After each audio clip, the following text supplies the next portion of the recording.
Hello, my name is Ben Fry. This video is for EDU 503. It is a case study of a sports incident. Um, the reason this stuck out to me or stood out to me when reading through the incident as a member of a small town community school, there are a lot of events that take place in our athletic facilities that aren't sponsored by our school district. That being said, I have participated in um, it's called an old man's basketball league um, for the past 6, 7 years. Every Saturday morning, we meet and play pickup basketball for a few hours, and everyone knows that you'll have a few bumps and bruises here along the way, but in the event that there's more serious injuries, this case kind of dives into how the school district and how individuals can be held responsible for those incidents. So, in this case, the plaintiff, um, Joseph Doetzler, sued the defendant, Bruce Tuttle, for injuries arising out of a collision between the two of them during a pickup basketball game. The trial court sustained the defendant's objection as to the plaintiff's cause of action because the plaintiff was suing Mr. Tuttle for negligent actions and reckless endangerment, that kind of thing. So the evidence that was laid out in front of the jury painted a pretty clear picture of the situation and to what happened. Um, Mr. Doetzler had just made a basket for his team, um, and as he was going back to play on defense, he stopped towards the top of the key. And while he was watching all the ball movement, all of the player movement, everything, he kind of saw a blur out of the corner of his eye and was struck in the chest by Mr. Tuttle. That the force that he impacted Mr. Deltzler with caused Mr. Deltzler to fall backwards. And as he was falling backwards, he tried to break his fall with his hands and ended up fracturing both wrists as he landed on the floor. Um, both Mr. Deltzler and the defendant, Mr. Tuttle, stated that neither of them were acquainted with each other prior to the game, and they had never played basketball against each other before that game. Um, so, as I said, Mr. Dutzler sued Mr. Tuttle for reckless disregard of safety and negligence, and the jury decided to side with the defendant at the end of the case because they did not feel that the incident met the definition of recklessness. Um, their definition of recklessness is the disregard for or indifference to the safety of another or for the consequences of one's act. Um, Conduct is in reckless disregard to the safety of an other if the actor intentionally does an act or intentionally fails to do an act which it is his or her duty to another to do, or knowing or having reason to know of facts which would lead to reasonable person to realize not only that their actions could create harmful situations to another, um, and that therefore them not, you know, doing anything is considered being negligent, or them not doing the safer option is considered being negligent. Um, in this case, it really comes across as this was incidental contact between Mr. Tuttle and Mr. Dotzler.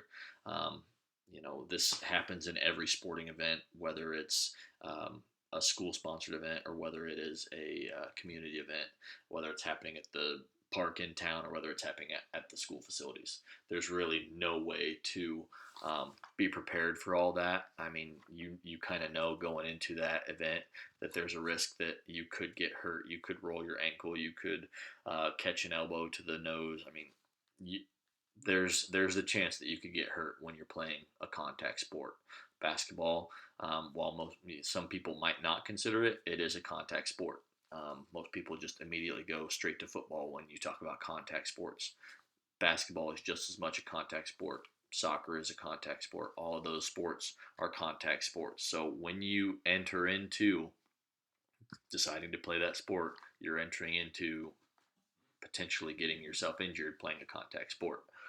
Um, but the reason this stuck out to me is in my years of playing in the basketball league, we've had dislocated fingers, we've had, slight concussions, all that kind of stuff, but it was never once really a thought um, to get legal stuff involved. So, that being said, this from an athletic director standpoint could pose a bit of uh, an issue in certain scenarios, simply because of the gym usage and the people involved. So in the state of Iowa, the state has a policy on open gym, and open gym is what you would technically call what we do on Saturdays. It's open to anybody that wants to come and play.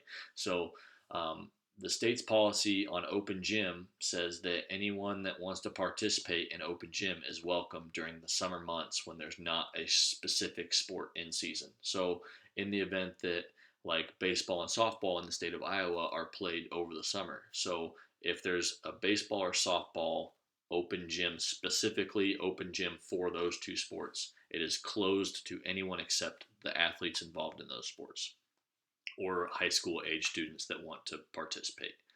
Once those sports have concluded, an open gym is open to anyone. That being said, if baseball and softball are happening and it's a basketball open gym where it's basketball only, that's open to the community members. That's open to the students. That's open to graduated athletes. So that alone, right there, just kind of lays it out. In this scenario, it doesn't say this took place at a YMCA, so it's not a school district. It's not a school policy.